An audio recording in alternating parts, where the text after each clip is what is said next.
Hey, welcome to Screenplay Junkie. My name's Drew Hellmich, and I love screenwriting and everything there is about movies. But before anything makes it to the screen, it always begins with text on paper. So if you're a fellow addict of film and storytelling, join my brothers, Matt and Bryan, and I as we take a look at various types of screenplays, short stories, and other source material that were crucial to the creation of the stories we all love. There will be spoilers, though, so I do recommend being familiar with the title that's being discussed. Sound good? All right, then let's get started.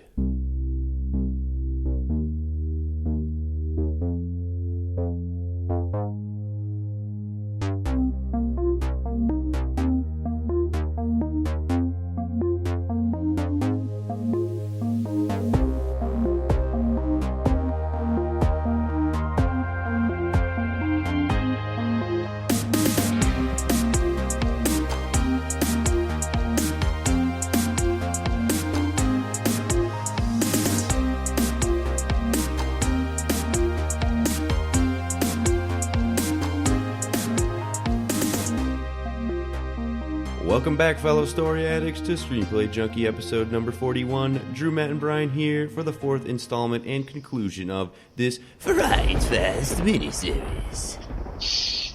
Yeah, welcome to episode 41. Pretty crazy that we're here.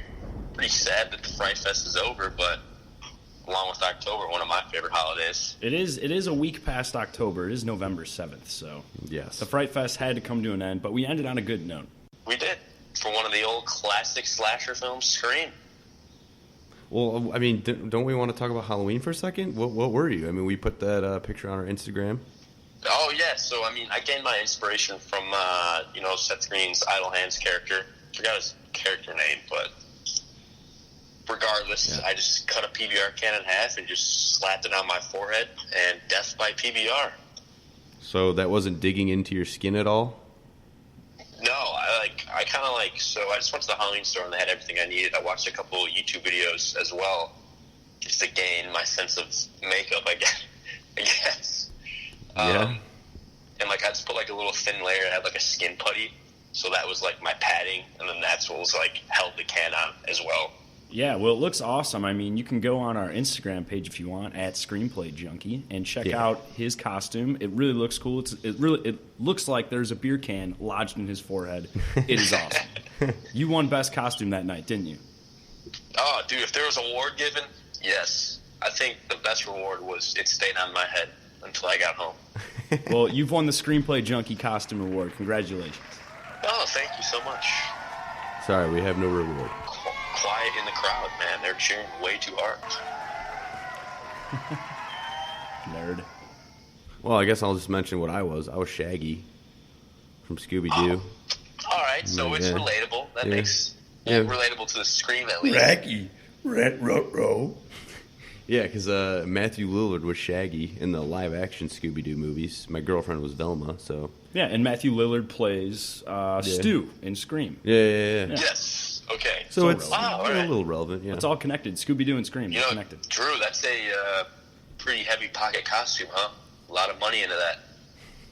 No, it's fairly simple. You just need a lime green shirt and some brown pants, and you just walk around like an idiot. Eat a lot of food. And you just gotta chill out, man. Yeah. Be groovy. Hilarious. You gotta be groovy. Yeah, Scream. We got Scream today.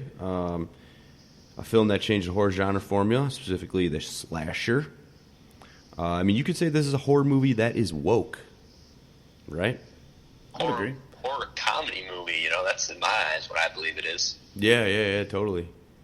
I get what you mean by it's woke, though, because it's self-aware. It's a movie that's self-aware of itself, and the characters know, people in movies do this, so I should do this. Yeah. Okay. It's super interesting and creative. There's really nothing else that exists like it. I mean, even stuff that I can think of that came after it, I guess, But I mean, also just in the 90s, it also helped revive slashers. I mean, you see other Halloween movies come out again. Chucky, I Know What You Did Last Summer. They rebooted Freddy Krueger. Right? Yeah. They just started doing all these movies again. Some more movies come out. Yeah. And then also just something that I wanted to share was just as far as movies in general, when I think of the first movie that I saw, This is definitely one of them that comes to me in early memory of watching this, which is weird. I mean, because I was probably like, I don't know, like 4 or 5 years old at that babysitter's house. Remember that? This is what you were watching? Yeah, it was on TV. I don't know if they put it on for me or if it was just, I was messing around, but I was watching this. And I remember like just Drew Barrymore getting stabbed to death. Like, so you're watching like the Wow, TV version or like the uncut version? I don't remember that, but I mean, all I know is, just watching this. The beginning, only the beginning is what I remember watching at like when I was like 4 or 5. So that was good. So that was great. But that probably like helped lend my love of horror so much. Probably, maybe just a few nightmares here and there, but then leads to a love of horror. Yeah. Well, and also just because we're on the babysitter thing, Matt, you cracked your head open at this place. Yeah, really good babysitter. And I smoked my first cigarette.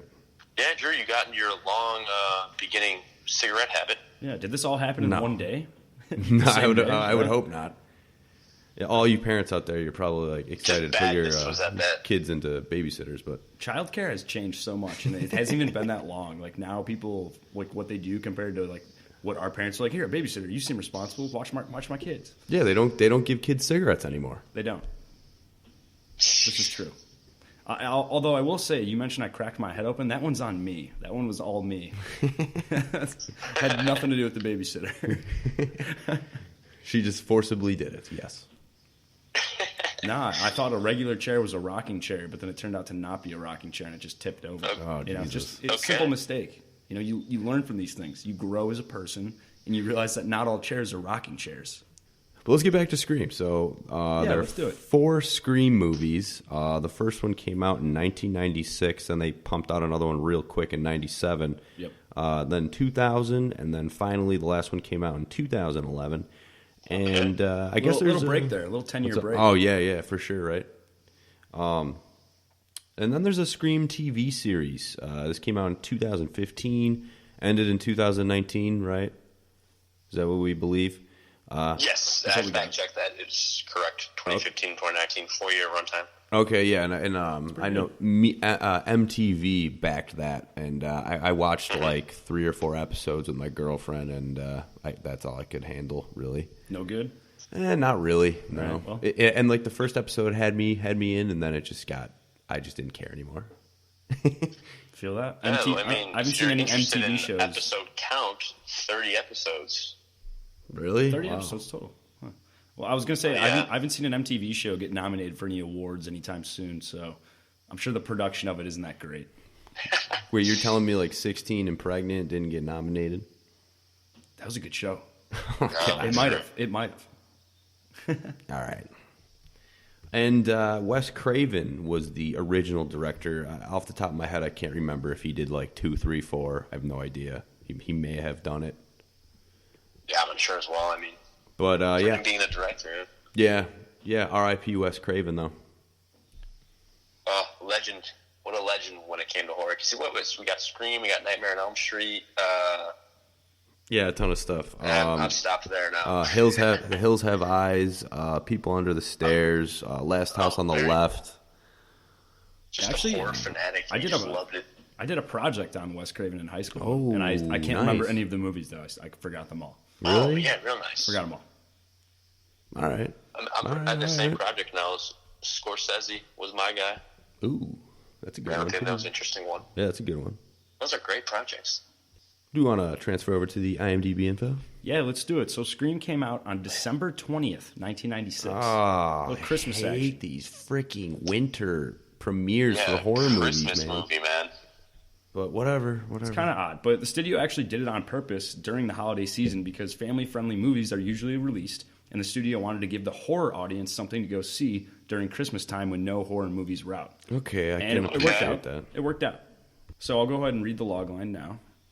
A year after the murder of her mother, a teenage girl is terrorized by a new killer who targets the girl and her friends by using horror films as part of a deadly game. Yeah. Sounds cool. Yeah, I like that one. Dude, even to go off the release back in the recent December, I appreciate that because I'm so glad there wasn't any Christmas theme in the movie. Thank God. That would have just made it even more, that would have just made it cheesy in my eyes. Would have made it like Home Alone-y, kind of. Yeah, seriously. She's like setting booby traps, like hanging paint cans, like, oh, don't go, like putting a tarantula on the killer's face. Buzz's girlfriend. Whoa. Buzz's girlfriend probably would have been a main character. Exactly. It would have been the killer. All right, but this movie, as we said, Scream was directed by Wes Craven, and it was written by Kevin Williamson. And starring in the movie is Neve Campbell, Skeet Ulrich, right? He plays Billy. Skeet. Courteney Cox, Rose McGowan, David Arquette, Matthew Lillard, and finally Jamie Kennedy is in this movie. It's a good cast. It is. Yeah, definitely. It's a really good cast of young people, and we talked about this off air. There were supposed to be a lot of other actors, potentially in this movie. Ben Affleck, Reese Witherspoon. Those are a few off the top of my head. I think Leonardo DiCaprio was considered for Billy. Okay. So it could have been a lot different, but I like the way it turned out. Mm-hmm. Yeah, everybody did a very well job at the role. Mm-hmm. Had no complaints. So they made the movie for $14 million, and worldwide it's made $173 million. Great job. Wow. Yeah. So it's a no-brainer that there's a Scream 2, 3, and 4, and a TV series. Hey, you got to have sequel nowadays.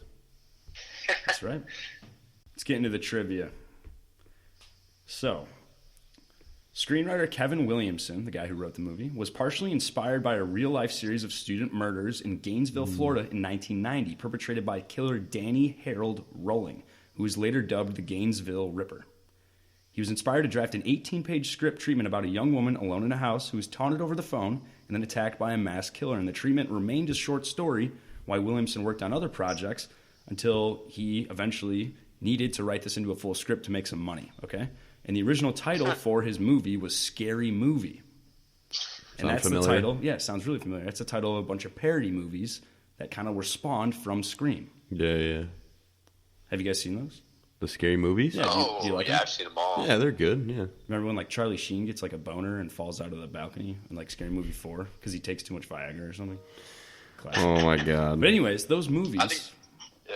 are very successful, right? And it makes sense because Scream was really successful. If you recall, I just said Scream made $173 million worldwide. Well, the first Scary Movie, which came out 4 years after Scream, made $278 million worldwide. Yeah. It made $100 more million. Yeah. By ripping them off. By being basically Weird Al Yankovic of movies. I want to get back to the screenwriter, though. So he was struggling to pay his bills, and he secluded himself in Palm Springs, and he focused on the development of this Scream script, right? Because it was just a short story, and he was trying to develop into a full feature script. And over the course of 3 days, he wrote it into a full script, as well as 2 separate 5-page outlines for potential sequels. Right? What a psycho. Scream 2 and Scream 3. In 3 days, he basically took a short story, made it into a whole script, and wrote 10 pages about sequels. Okay? Crazy. What in the right mind? That makes me feel good about myself. It really enticed buyers, and I think it said that he put this script on sale on like a Friday in Hollywood, and by Monday there was a bidding war for the damn thing. I don't doubt it. Yeah. Wow. I mean, this is a hot script. I mean, we'll get to it, but yeah. I mean, I enjoyed it. I really enjoyed reading it, so I can understand. Do you guys know if the William was he a known writer at the time, or? I think this is his first credit. Yeah, I don't know. Yeah, that's crazy. Wherever he submitted that, it's just like exactly. Yeah, Hollywood just to be so interested. I guess it just takes that one golden ticket item. It would be really interesting to hear more about this story about how he, sold it. Like, where did he go? Who are the people he talked to? Because that would be interesting to know. But let's talk about after the movie's release, the use of caller ID, which was invented and in place in 1996. It increased more than threefold after this movie because people were scared. They want to know who we're calling them. Yeah, I mean, you can't get away with that at all now. No. Yeah, right. I mean, you take phone calls now, it'll tell you where it's coming from, what state and what city. You can't even prank call someone anymore. It's not even possible. No more. All right, so Wes Craven, the director, he initially turned down the film. He was already busy developing a remake of The Haunting, and he was considering distancing himself from the horror genre in general. So he eventually signed on to direct Scream after Drew Barrymore agreed to appear in the film. And also, the story goes that he was confronted by a young little boy fan who was about 10 years old, and this boy accused Craven of going soft, and that he had more guts back in the day when he was making movies like Last House on the Left. So that pushed Craven over the edge, and he called the people at Miramax, and he agreed to do Scream. That's okay, hilarious. sweet. 10-year-old kid was telling him that he wasn't scary anymore. Can't get bullied by a 10-year-old. That's never going to fly. I heard Robert Rodriguez was approached to do this too. I saw George A. Romero. Oh yeah, you're right. I did hear that too. Wow. Yeah. Was in talk. Yeah, that would Crazy. be interesting. He would just throw some zombies in there. Pretty crazy. All three guys, I'm sure, would have done well, but I like the way Wes Craven, made it happen. Wes Craven just fits it for me. I mean, because Nightmare on Elm Street is kind of goofy too, Mm-hmm. so they kind of true. like mesh well together. I feel like Definitely. Yeah. Making things that are scary still have funny parts. Yeah. So to keep Drew Barrymore looking scared and crying during that opening scene where she's, fearing for her life, the director Wes Craven kept telling her real-life stories about animal cruelty because she is a keen animal lover in real life. She couldn't stand hearing stories of animal cruelty. So Wes Craven is just like, how am I going to get my actor to go into this certain place? Oh well, I'm just going to torment her with animal cruelty stories. That's Yeah, I can't believe that. I can't even think of like an example of what that would be. Yeah, He would just you could just look. He just plays the dog shelter commercials.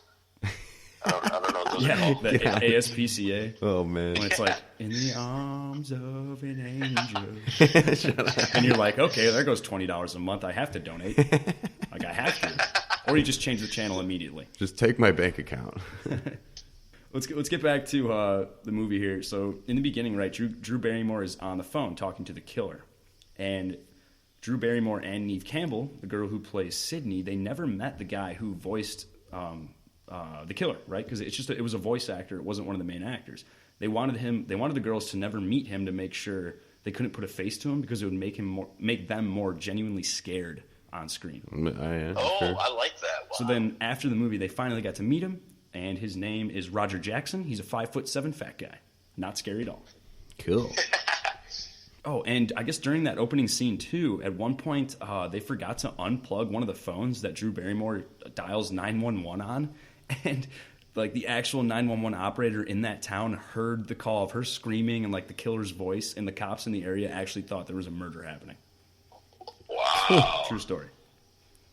Gave them Somebody something to got do. fired after that scene was shot. Yeah, right, that operator was like, holy shit, we got a 417, like, this is it, boys, like, strap it up, let's go. It's probably like a small town that never has any action. Yeah. The cops were waiting for it. They were ready. Let's see, so Molly Ringwald was officially offered the role of Sidney Prescott, but turned it down, saying she'd rather not be playing a high school student at the age of 27. Yeah. Oh yeah. Okay. Okay. I mean, that completely makes sense. I thought she'd be maybe like a little older, but Yeah, but all the kids in the movie aren't kids. They're all in their 20s, portraying high school kids. That's it. I mean, David Arquette, I read, he plays the cop, the deputy. He's supposed to be like 25 or 26. He's the same age as all of them, and he's supposed to be like 5 years older in the script. But yet he's the same age. Let's talk Courteney Cox, right? She's in this movie. She approached the production to pursue the role because she was interested in playing a bitch character to offset her nice friend's image. Oh, okay. Okay. And they So it was refused like a at marketing first. move, huh? Yeah, I mean, it was basically a ploy for her to advance her career probably so she could move on from Friends. Yeah, versatile. Show she has, she's versatile. She's a 5-tool player. all that Yeah, stuff. 5'2". Yeah. And they didn't want her to be in the movie at first, but she eventually, I guess, tried out and did well. Okay. Joaquin Phoenix turned down Billy Loomis. Okay. Just a little quick hitting thing right there. Yeah, He's I mean, the Joker now. that could have prefaced the Joker for him, yeah. It would have been a good, character study before the Joker. Really inside the mind of a psychopath before the Joker. Yeah. So Dewey, right? David Arquette, he was supposed to die from the stab wound to the back in the original script and, like, movie, whatever, log lines, whatever you want to call it. And Wes Craven filmed a scene at the end of the movie, I guess, where he had Dewey still alive, just in case he wanted to change it. Yeah. And I guess after the initial screenings, the audience liked Dewey so much that he was like, he's got to live, be in the sequels. Yeah. So they kept him alive. I mean, Okay. yeah, Dewey's a likable Makes guy. sense. Well, yeah. I like that. I like how, like, sometimes maybe TV shows and movies, it's like viewer based.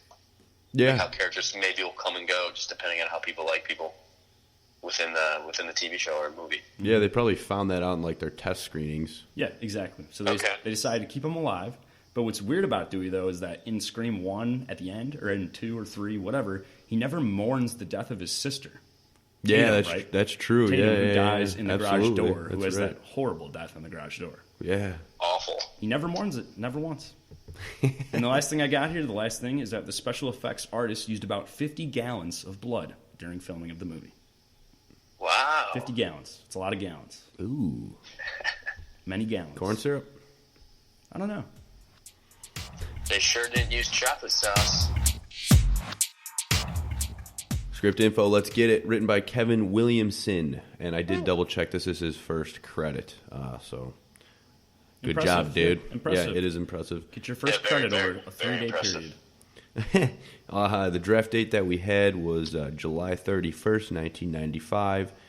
131 pages, although the script that we read was not structured at all properly in standard format. Whoever got their hands on this script and just like copy pasted it into like Times New Roman like 14 font. That's not I how. feel like this is like a script where if you want to get into reading screenplays and don't want to be too misled, you just hop in with this one. Yeah, I was gonna say. That's exactly where I was going. I was going to say, what did you think about it? Because you're right. This is a very easy screenplay to read. It's very brief. There's not clunky text everywhere. A lot of white space. So There's not like weird, I don't know what you would call them, like abbreviations with like numbers, like weird script meanings if you know nothing about writing a screenplay. yeah, it's just really easy to follow. Definitely.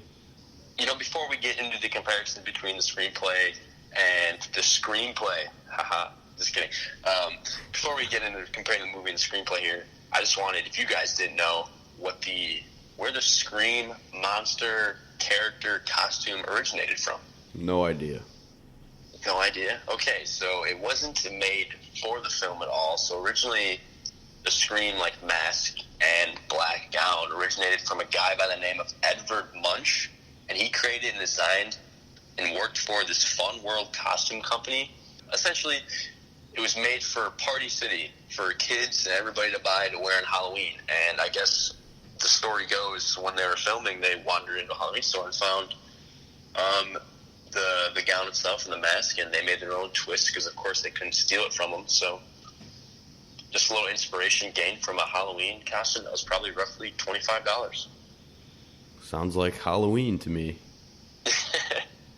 How they did their mask. But that's interesting. I just figured they just made up the costume itself.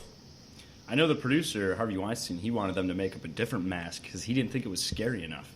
Ghostface. Yeah, he didn't think it was scary enough, so he wanted them to shoot one scene with 8 different masks, same scene, and then he could pick the mask that was the scariest. But after seeing the director's cut of a few scenes, he was okay with the Ghostface mask. Well, what do you guys think? Do you think it's scary? It's great. I had one growing up. Yeah. I think I was Ghostface for Halloween. I was the Scream guy. Yeah. Oh, yeah, I was him for at least one. Mine, Boost Blood, I remember. Hell yeah, man. I got so much candy that year. So much. As we know, this movie is pretty self-aware of itself as a horror film, right? Like, one of the characters is a horror, nerd. Randy. Yeah, Jamie Kennedy's character, and he states that these are all the horror film rules stated in movies. Number 1, you will not survive if you have sex, right? If you're a virgin, you survive. You see that in Halloween with Jamie Lee Curtis and other movies that I can't think of right now off the top of my head. And then the rule number 2 is that you will not survive if you drink or do drugs, right? The kids that party hard in most scary movies are the ones that get slashed pretty early on. Yes. Rule number 3 is that you will not survive if you say, I'll be right back, right? If you say, I'll be right back, you're not coming back. Everybody knows that. Yes. And then the last one, rule number 4, is that everyone is a suspect. Yeah. And that's kind of how this movie goes. Picture. Everyone is a suspect until the end. You don't really know who's the killer. Mm-hmm. I would probably be first to go because I like to party. Wow. Thanks for coming clean there, party guy. We all know that, Brian. I mean, one day you'll grow old and you'll die, and that's what it'll say on your gravestone. I like to party. Brian Hellmich. Rest assured. I'll add in a couple of other ones that I can think of where, I mean, it's just if someone is too curious, just the who's there, and just going to investigate something that is clearly wrong, you should get out of there. Yeah, then you die. If you do that, you die. Yeah. And then the other one is just the simple stuff where if you're being chased, just run out the front door instead of running up the frickin' stairs, which they do in Scream, which Neve Campbell's character says specifically, horror movies are all the same. You know, it's just a big-breasted woman who runs up the stairs when she should run out the door, and then it's hilarious because she's getting chased. She runs up the stairs, too. So they play on that, which I thought was kind of cool. But, yeah, I want to talk about Randy for a second. So that's Jamie Kennedy's character. Like we said, that he's the all-knowing horror dude that constantly reminds us about the rules that are set in horror and slashers. But also what's interesting about his character is that he works at Blockbuster. So he should know all this stuff because the dude is surrounded by movies all the time. I mean, at Blockbuster stores, there used to be movies playing while you're in the store. So he could just control whatever movies he wanted to watch while he's at work. Yeah. It's pretty awesome. I don't know. Do you guys miss those places? I mean, first of all, do you guys remember Blockbuster? Do you even remember it? Yeah. Cool. Oh, yeah, man. That place was all about the experience, just wandering in there like you're young. You casually walk through the porno section just to get a quick glance and get out of there. They don't have those out. What are you talking about? You have to, like, go in the back room. Yeah, man. It's a secluded area. It was behind the curtain. They don't leave that out for kids. No. So you would sneak into that? I could have sworn I remember seeing some. I don't know. But yeah, no, it was just nice. Like, what are we getting tonight? Yeah, you ride your bike. You ride your bike there. You go through the aisles. You see what has the best cover. Yeah. Rent video games. Video games. They always had good candy. Blockbuster had the best candy. True. Yeah. I don't know if you guys know this too. There's still one Blockbuster left, even though the whole company folded. One is still privately owned in Bend, Oregon, and it's still remaining. It's still selling and renting DVDs, movies, all that shit today. That's awesome. Wow. I have no idea how it survives. I love it. How does it survive with Netflix and everyone just streaming, like, on demand, all that shit? Yeah, I mean, maybe you're just a guy that's pretty wealthy himself, like, can just feed his own money into it or something. Nostalgia. Rather than trying to survive the business on what it makes. He just refuses to let VCRs die. That's all they carry. They just have VCRs in that Blockbuster. What was that? Oh, my God. Sorry. It sounded like water coming out of a whale's blowhole. Like one of those. What? Apologies for the amount of loudness that probably gave. All right. That's funny. I just want to mention really quickly about video stores. Cinemassacre, the YouTube channel. If you guys know, if anyone out there who knows who James Rolfe is, a.k.a. the angry video game nerd. Oh, I remember. His set of, like, where he does all of his videos is, like, he has, like, a homemade, like, video store, which is awesome. Anyways, tangent. It's pretty cool. That guy's made a living off YouTube. Yeah. He's one of the OG guys. He is really one of the OG guys. Yeah. Well, let's talk about the plot of Scream, okay?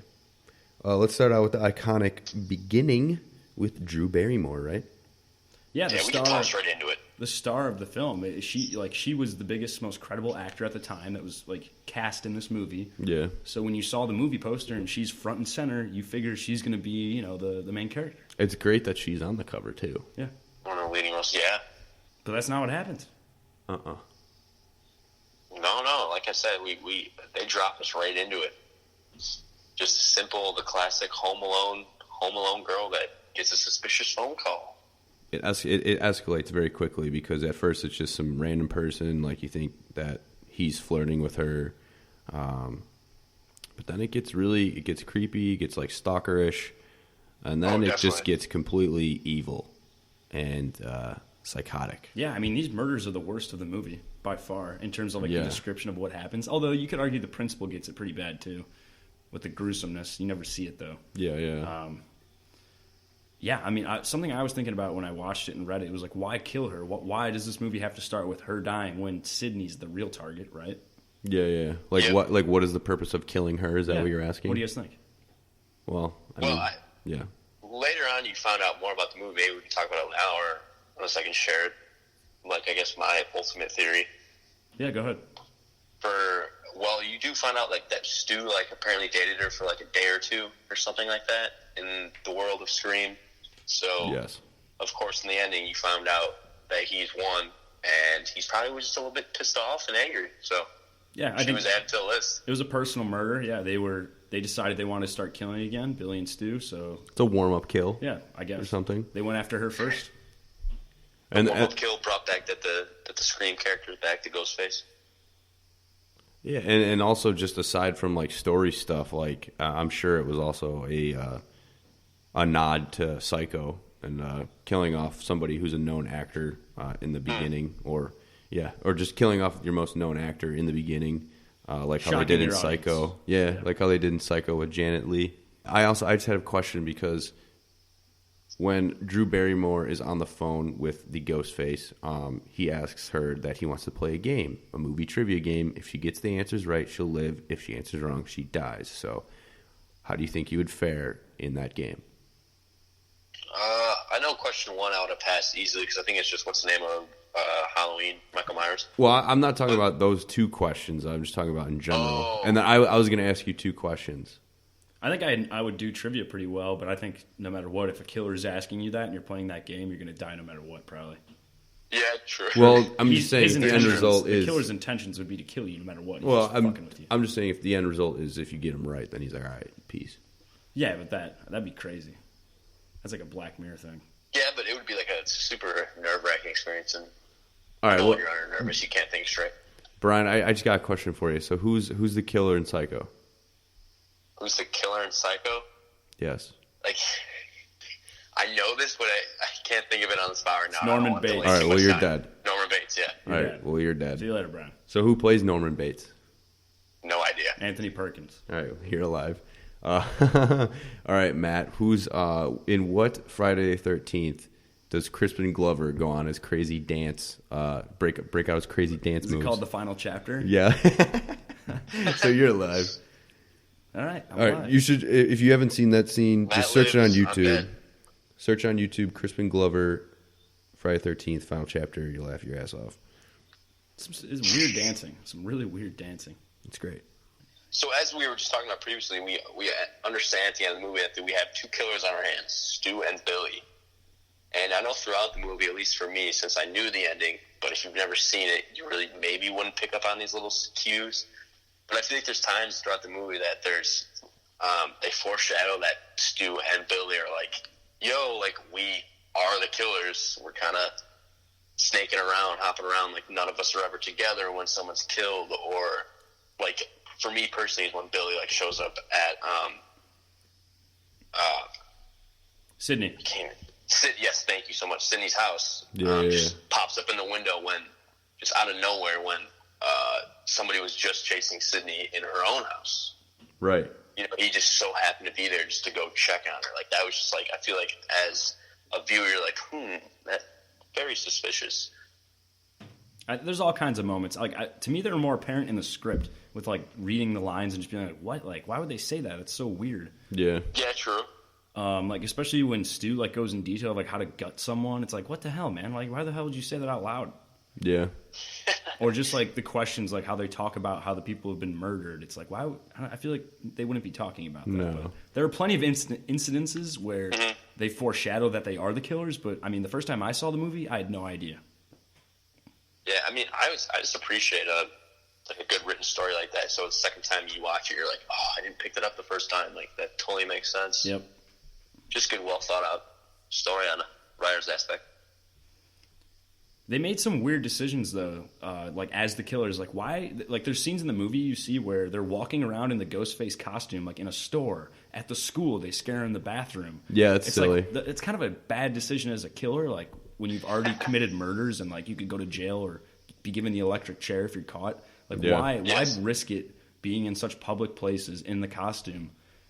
Like, where someone could just see you and be like, that looks suspicious. There's a murder on the loose. Yeah, the logic of it is, like, super silly. I understand. Like, it's the main flaw in this movie that I'm like, why? Come on. And, yeah, they're only doing it just to have stuff going on in the background, which is, like, I get that, but at the same time, if it's not pertinent, then it's like, okay, like, what's the point of this? But I want to point out one of the kills that is kind of like, that doesn't make sense to me, is, like, the killing of the principal. What's the point of killing him? Well, I actually read this in the trivia. I didn't mention it earlier. Harvey Weinstein, one of the main producers for this movie, went to the screenwriter and said, hey, love it, but for these 30 pages here, nobody dies. We got to fix that. Oh, it's so stupid. He was just unhappy with the slow pace at that point, so they wrote in the killing of the principal, and it actually kind of worked out because it gave an excuse for him to get rid of all the extra kids that had no names at the party, because they all left the party to go look at the dead body or whatever to check it out. And then it got rid of all the no-name kids that weren't important to the plot. Gotcha. I don't know, I guess so, but that's still kind of... So it worked kind of, but like, yeah, the whole reason that it happened was just because a producer said it needed to be there. Yeah, whatever. All right, so do you guys think this movie is funny? Because I had to double check on IMDb. This movie is only listed as a horror thriller. It's not listed as a comedy at all. And I think this movie is actually pretty funny. Yeah, no, I'm pretty funny with like dialogue things. I think that some characters say, and even like when Scream is present trying to kill somebody, because he's like stumbling around, getting glass broken on his forehead, kind of taking a beating a little bit. Yeah. Yeah, I mean it cracks you up, but and with that, get you on the edge of your seat. With that, when Ghostface is taking a beating, that's totally Stu. Yeah, because he's the goofier of the two. Absolutely. Yeah. So that's why it's also kind of cool. Like sometimes Ghostface is like completely brutal, knows what he's doing. That's Billy, and then when when Ghostface is getting beat up, that's Stu. Just the differences of them and how they are as Ghostface. Yep. As a psychopath, Stu's just more of a goofy psychopath, whereas Billy's more of the hard-nosed psycho. Peer pressure. Yeah, exactly. One thing I wanted to say is that when they were pitching the movie, when they were getting the movie screened right by the ratings system in the United States, whether it's PG-13, rated R, they wanted to make it NR plus 17. They wanted to go beyond an R rating when the rating system saw this movie because of how gory it is with some of these killings, especially the gutting scene in the beginning, probably with Drew Barrymore hanging from a tree. I mean, it's pretty gory, right? Definitely the most brutal part. So they come back to the studio, they come back to Wes Craven, the producers, and say, hey, this is not rated R, it's beyond rated R. It's NC plus 17 or whatever. And then they said, hey, watch it again, but think of it as a comedy. And then when the guys went back and watched it or whatever, they were okay with it being rated R. So it's weird that they didn't list it as a comedy as well in the genres. I mean, because just the writing and this is almost like kind of satirical a little bit of like slashers. Yeah. So that's why I'm kind of confused that it's not listed as a comedy. It's funny. I mean, it's a funny movie. Okay though. Yeah. I laughed out loud many times while watching it. Right. I mean, my funniest part of the movie is when Dewey is sitting there eating an ice cream cone while the sheriff is having a cigarette, and they're outside. The sheriff's all serious, smoking his cig, and then Dewey's all serious, just eating ice cream right next to him. Two complete opposite people talking about a serious, conversation. Well, Dewey's great. Nobody takes him seriously at all. Yeah. He even his own sister. He's like Tatum. When I'm working and you see me, I'm Officer, whatever the hell my name. I'm Officer Riley. You not call me Dewey out here. Yeah, she wouldn't respect him as an officer of the law. I mean, I guess that's what can happen when you grow up in a town and then become an officer in that town. Yeah. People are going to look at you differently because they see you as a person, not just a cop. Yeah. But very true. All right, so real quickly here, we're just going to get some Scream backstory. If you haven't seen all the sequels, this is going to spoil some stuff, so you might want to skip it if you want to watch those and don't get it spoiled. But Sidney's mom's murder is a big plot point of this movie, right? Sidney's mom was killed a year before the events of this film, and that's one of the big reasons the killers are after Sidney, okay?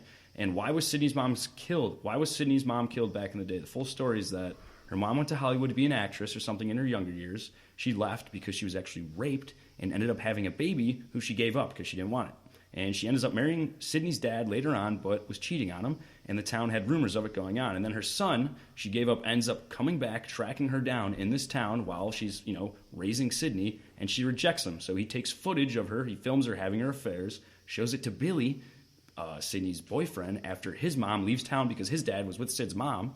So he shows Billy these things, and the rejected son tells Billy to murder Sid's mom and frame this Cotton guy who gets framed for it. So Billy recruits Stu to do the murder. They frame Cotton, they kill Sidney's mom, get away with it, and then 1 year later, we're now in this movie where Billy and Stu decide to murder Sid and their friends, and it all starts with Drew Barrymore. So they had a whole year to just sit there and go crazy a little more, and then they decide to start killing again. Stupid. So there's all kinds of this wacky backstory. It's so wacky. It's like a soap opera. Do you think that this wacky backstory was figured out when William was writing it? Oh yeah, dude. I think this was part of that 10-page sequel list that he put out and said, hey, look, we got all kinds of shit for number 2 and 3. Look, there's an unborn son or whatever. There's a rejected son. He's the reason that there's a guy named Cotton. Oh yeah. Oh yeah. That's exactly Cotton. Let's not forget about Cotton. It's too much for me, man. He was innocent. No, I agree. Reasoning to push. But whatever. It's a lot going on. I mean, hey, that's what happens with sequels. They're never as good as the first. Yeah. But back to the first one. Stu throws a party, right? There's a killer on the loose. There's already people dead. Yeah. So it's like, hey, school's being canceled because of murder. Like, let's throw a banger. Let's all go chill at my house because my parents are out of town. Like, why would Sydney go to that party if she knows she's a target of a mass murderer? Why would she go? I don't know, just numbers. That's like what they said. She just trusts her friends that much. And then the cops were okay with it. Like, I know, that's what's hilarious. Like, why? I feel like curfew. There was a town curfew. She would be in police protection. They're in high school too. Yeah, right, exactly. It was so goofy. That's a silly part. But hey, it's a movie. But yeah, this is like the point in time where the big reveal happens. A lot of people get killed off, and throughout this big night, like, what do you guys think? Like one of your not favorite kill, but one of the most gruesome or graphic killing. What, just in this night, or are you talking about the whole movie? We'll keep it to in this night, but then we can wrap it up. We can that's wrap it pretty around to overall. I feel like it's a pretty easy answer, right? Yeah, garage door. Yeah, the garage door is pretty awful. The girl that dies in the garage door is horrible. Yeah. I'm not using my garage door ever again. Just don't try to crawl out the pet door. Well, believe it or not, I actually think maybe Mythbusters may have busted this. I don't think garage doors can hold up to 130, 40 pounds. Well, thank God for the Mythbusters. You're actually right, Brian. I didn't include this in trivia, but first of all, Rose McGowan, the girl who played Tatum, she could fit through that. She could actually fit through that. And to make sure she could stay while it was raising, well, first of all, they had to use extra power to make her get raised, and they had to nail her in a harness to the garage door to make sure she wouldn't fall out for the shot. Well, that's and crazy. she got bruises. She got bruises from it and shit. Damn. Tough actor. I mean, but actress. Shout out TV though. TV falling on Stu's head, and yeah, that's rough. And Kenny, Gail's the fat guy partner. Yeah, he gets his throat slashed. That was pretty brutal too. Yeah, that one's pretty bad. I mean, one thing I wanted to ask you guys, just because Billy and Stu are the killers, right? They're high school kids. They're killing their high school friends. How did they choose which ones they wanted to kill? Or were they just everybody was up for grabs, Kill anybody you want. That's something I was thinking about as well. It's because both, I guess they're so girlfriends, where one was killed and one was trying to be killed. So was like you said, was it Billy trying to kill Sydney? Why can't I have the worst trying to remember this girl's name. Probably because I don't like the name Sydney. So that's why you got to have it written down in front of you. A little life hack, a little podcast hack. Just have it written down so you can always reference. Yeah. Yeah. Well, yeah, I'm looking at it, but is he trying to kill his own girlfriend, or is it vice versa? We don't know.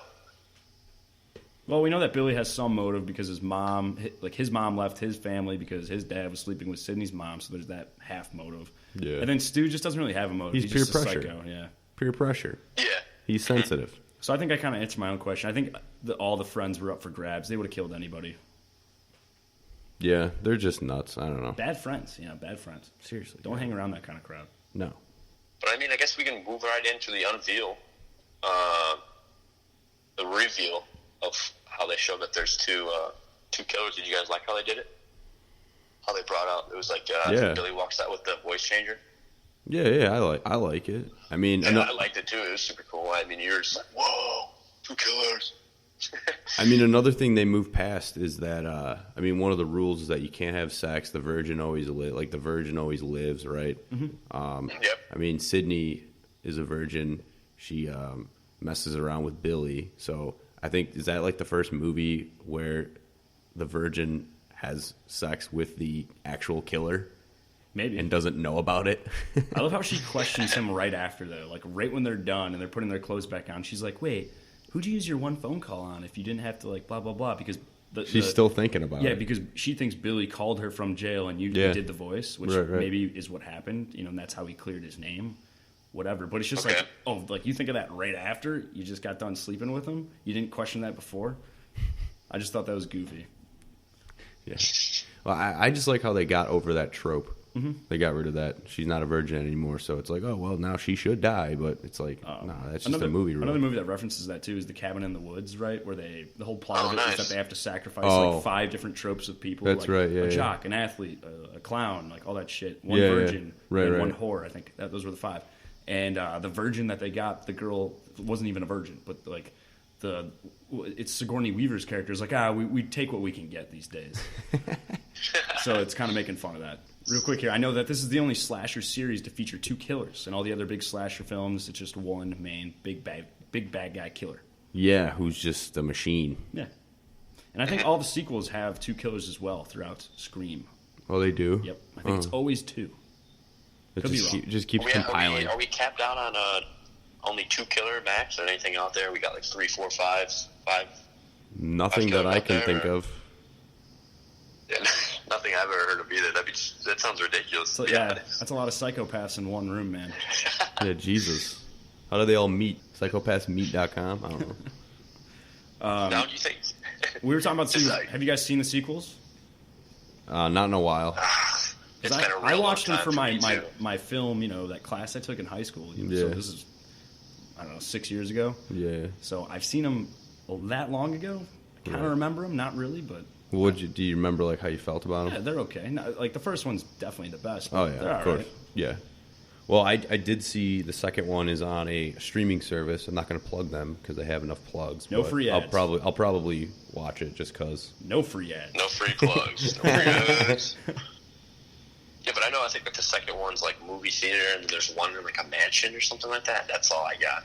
And it's always Sydney though. She's always a target. Yeah, Jesus. For some fucking reason, man. They're just always trying to kill her. She can't do anything right.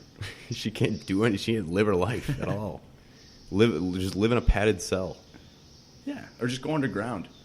All right, final thoughts. Let's go. Who's got it here? I'll go first. All right, you go first. You'll go? I'll go. I know it's just do you wanna go? It's just hilarious. I always ask this question, and you're like you're always the first one. I'll go first. It's just like. Well, I already standard. know what I want to say. Though. I know it's just standard. It's hilarious. Know what I want to say. I shouldn't even ask the question anymore. No, I don't want to go first. All right, don't. I don't want to go first. All right, Brian, you go. Fine. I'll go first. I thought this Scream movie was pretty jaw-dropping. It made me scream. I'm a huge fan. Just slasher films. I just love horror, so it's a very sad day for me that the Fright Fest is over. Pumping out these horror films was always nice for me to watch. Just get the blood pumping. But you can keep watching them. You don't have to stop watching horror movies. Yeah, keep pumping, man. What are you talking about? But Scream as the original, I honestly would give it like a 3.5 out of 5. It's entertaining. Like it's one of those movies I could just recycle each year. I can even squeeze maybe twice a year, honestly, depending on the situation.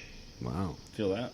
But overall, it's huge. I wish it was one of those movies I could just rewatch again without knowing, because the twist at the end is great. I'm always a huge twist fan. And yeah, Scream. 3.5 out of 5. It would be great to see that ending again for the first time. I would love to see it again. Yeah, dude, it's awesome. That's true. Yeah, for sure. I think it's great. I give this movie a 4-star out of 5. I think it's an awesome horror movie. It's funny as well. Has just all kinds of good parts throughout. It's never boring. I just want to say this too. I was surprised by how much I liked reading the screenplay for this one. It was just cool imagining things in my own mind. Going through the script, reading the lines. Putting myself in the character's shoes. It was fun, and it was kind of scary to read at points, but also funny. So, really enjoyable. Again, it's sad the Fright Fest is over, but what? Now we're just going to do all Christmas shit for the next couple months? Yeah, we're going to do just watch Home Alone. We're going to do all the National Lampoons. Home Alone 1 through 4. No, no. We're only doing Hallmark movies. Hallmark movies? Oh my god, dude. That'll be the death of me.